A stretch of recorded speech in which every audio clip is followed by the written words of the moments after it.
everyone, welcome back to my channel. So before I start this video, I want to remind you guys to please don't forget to like, comment and subscribe, and yeah, we'll jump into the video. In this video, as you've already guessed from the title, we're going to be talking about my uni experience. I think this is gonna be another long one. So we're going to be talking about my uni experience at Fraser University. We're going to be talking about, studying in Canada, what that's like. We're also going to be talking about what I think about SFU. Hopefully, if you're watching this video, you're either thinking about going to SFU, you are already at SFU, or you have been to SFU, or you're not interested at all in any of these things I'm talking about, but you're bored and you need a video to pass time. That's totally fine with me. We're gonna start with me moving to Canada. So I moved here in August 2014. I came here from another country, as you can guess, and I came here, no.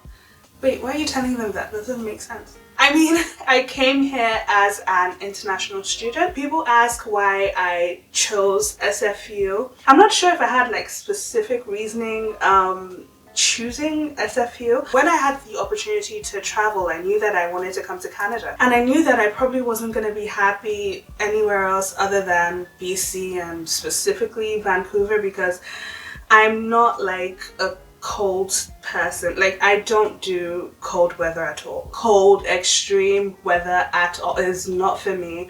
I can't take it. So honestly, there weren't that many options left as far as like universities, so I decided to pick SFU. So that was my thought process. If I'm gonna be honest, it's not like SFU was like my dream school. It just really was out of convenience. This is gonna be kind of complicated to explain, so I'm gonna try and explain it. So being an international student, my journey to SFU was a little bit different. So there is a college called Fraser International College.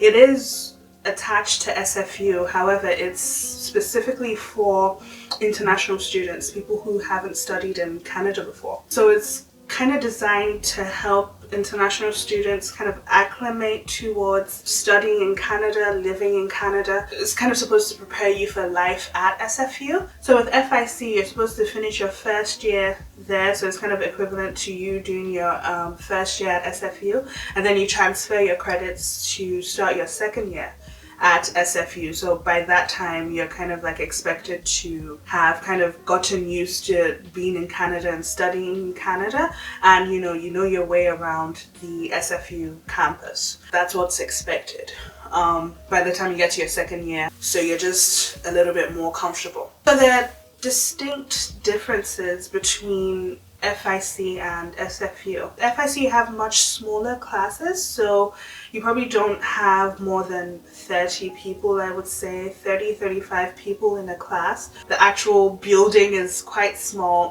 It's very difficult for you to get lost. When you see people, you kind of see like the same people over and over again. Classes are somewhat longer. When I was there, I think each class was supposed to be like 4 hours long. So you kind of spend like a lot of time in the same room with the same people, so it's very easy. Well, it's easier for you to make friends and like meet new people, and you get to know like your instructor or professor, whatever you want to call it. It's easier to get to know them like more personally because they see you like all the time. So with SFU, it's like larger classes. You can have like over 100 people taking one course, much larger campus. Most of my classes were actually in Burnaby, although I did have classes in all three campuses, but the Burnaby one is the biggest, so it can be quite overwhelming if you're new and trying to find your way around. And my first year was actually okay. Other than how homesick I was and how full of anxiety I was, academically I was doing well. One of the pros about going to FIC was that that's actually where I met most of my friends, and most of the people that I know here, that's actually where I met most of them. Another pro about FIC is that they kind of teach you a little bit about like Canadian culture. I remember we had this class that was specifically dedicated to like learning about Canada. Just a little bit about Canadian history, how to get around, how transit works. They didn't touch on everything, but it was better than nothing. I kind of gathered some information going to FIC and it was somewhat helpful, but not completely. I got to transfer to SFU, and yeah, I think this is where things started to get real.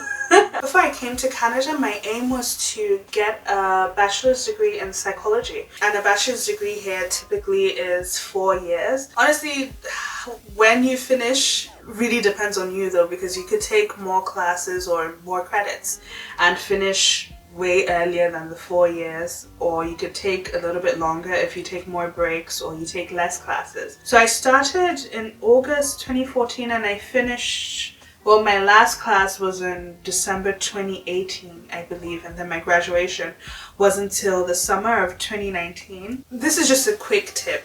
If you find that you're taking or you are going to take longer than the 4 years, please, please, please do not feel discouraged or do not feel bad about that, or do not feel like you need to give up. Take as much time as you need, because at the end of the day, this is your journey and this is going to be your accomplishment. And especially as an international student, coming here is hard, and it is a journey. Especially if you're coming and you're super young and you feel so overwhelmed, you don't know what to do. Like, it's a lot. Take your time and do the best you can. I think my second year here was probably one of the worst years, I think, of my entire life. I don't want to get too much into it in this video because that's not what this is about. Just know that something major happened to me and it was devastating and it was just horrible. My mental health was in the toilet. It was just a mess, and I was feeling so overwhelmed because when you get to your second year, like, you get to choose your major and everything. I knew that I wanted to do psychology when I first came here, but for some reason I wasn't sure of what I wanted to do anymore. Like, I was so confused. It really started to hit me that, like, yeah, I'm here by myself, because I didn't come with any family or whatsoever. I came on my own. It was too much, and that started to affect me actually academically. I didn't know what to pick for my major because I thought like psychology was like my whole life prior to that, but at that point I just got so confused. I was overwhelmed because this was my first start at SFU, really getting around, trying to start getting used to like huge classes. Now there was more like independent study time, because now the classes only lasted maybe like an hour or so. So in that time you kind of have to, you need to know what you're doing, basically. You need to learn how to start studying independently and start studying in a way that's effective. Actually, you need to start planning things. You need to know what it is that you're doing going forward and like into your third and your final year. And then you still have like things outside of school that you need to start figuring out as well. I couldn't focus on anything. Like, if there was any time that I wanted to quit going to uni, it was then, because I think that's when my depression really started to hit me. I wasn't doing well at all. Like, sometimes I haven't told anyone this which is weird, but my family doesn't know about this. I don't even think my friends know about this, but there are times I couldn't even get myself to class because I couldn't get out of bed. I couldn't do anything. Like, and even when I didn't eat properly, I could barely sleep. I was almost like a ghost, because I don't know, if you know how depression hits, you know what I'm talking about. When I did manage to drag myself out of bed and take myself to class, I couldn't hear anything. Like, whatever anyone was saying, it was just going over my head. I just wasn't there. As much as I wanted to quit, I didn't, because, and I wish I could say that I found this inner strength within myself to keep going, and you know, and I pushed myself and everything was great and stuff.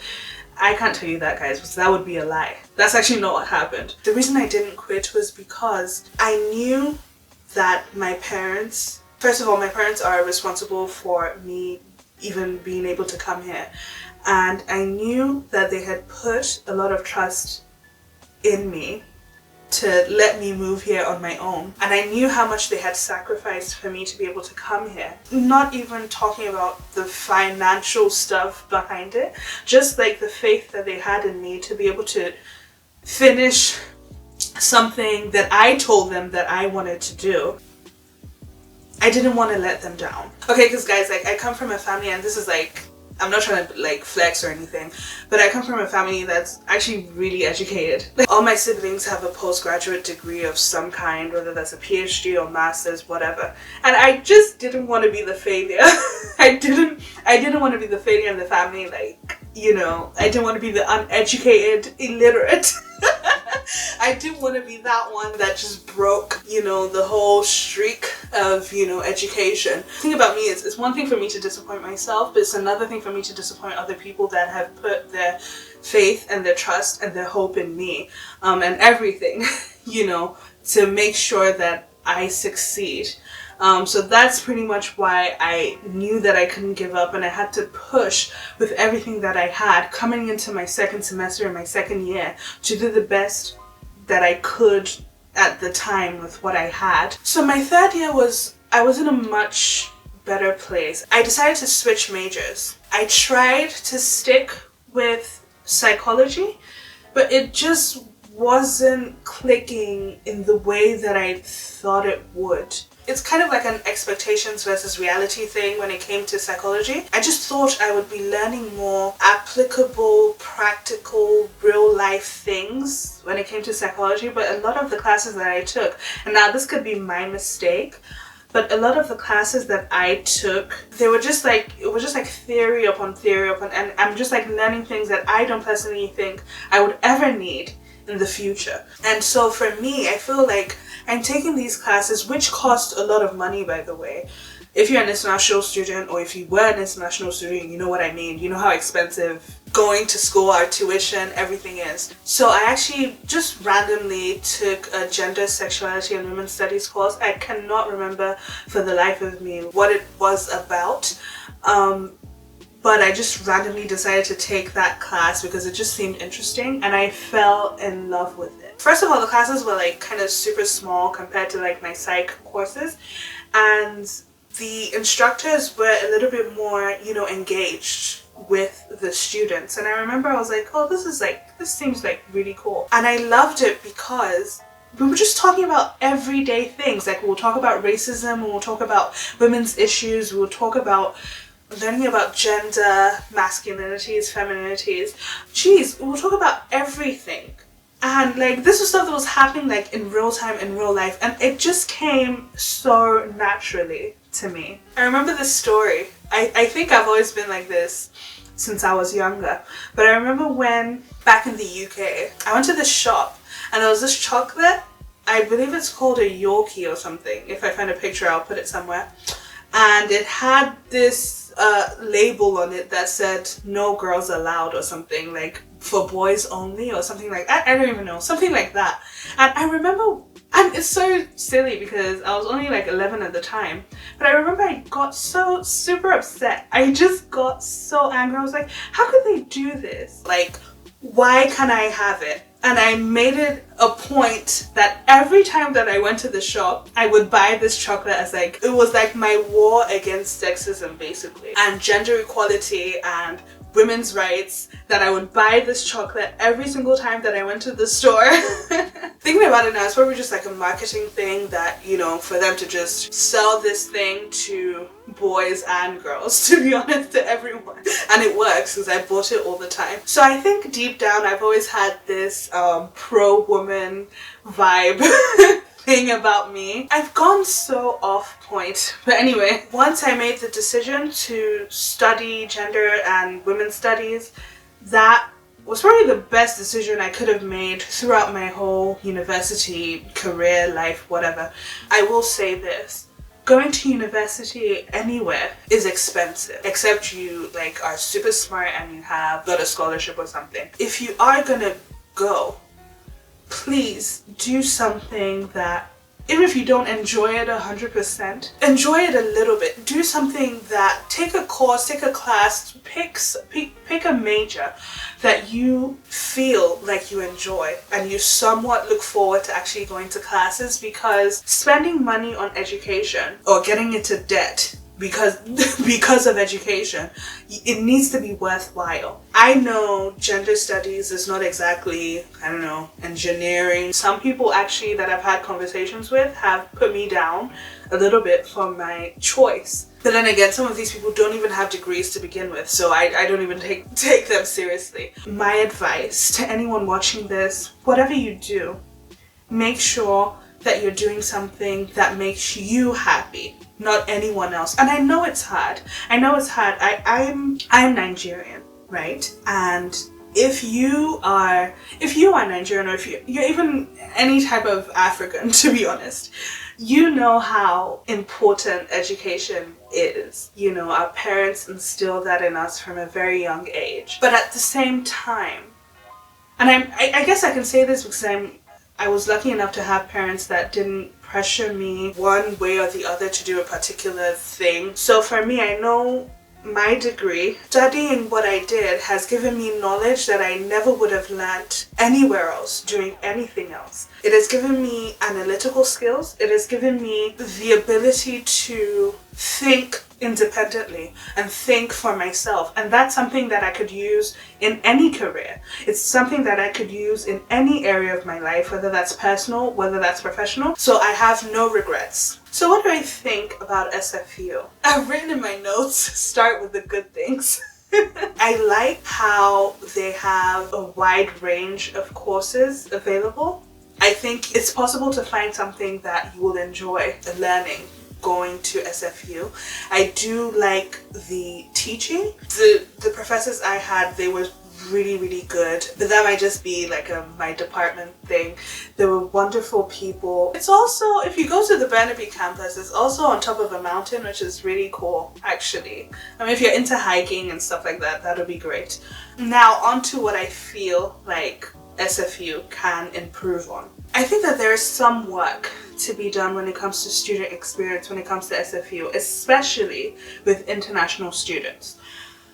And here's why. If you've actually gone there, you might know what I'm talking about. It can be very lonely and it can be very hard to make friends, at least friends that you will hang out with outside of classes. So I know that there are clubs and I know that there are societies and stuff like that you can join. I actually went to, I think it was their choir thing, gospel choir or something, I can't remember. But the problem with that is that I would go there and then every time I go I see like different people, and especially if you're coming from like a different country and it's a whole different vibe and you pretty much have no idea what's going on.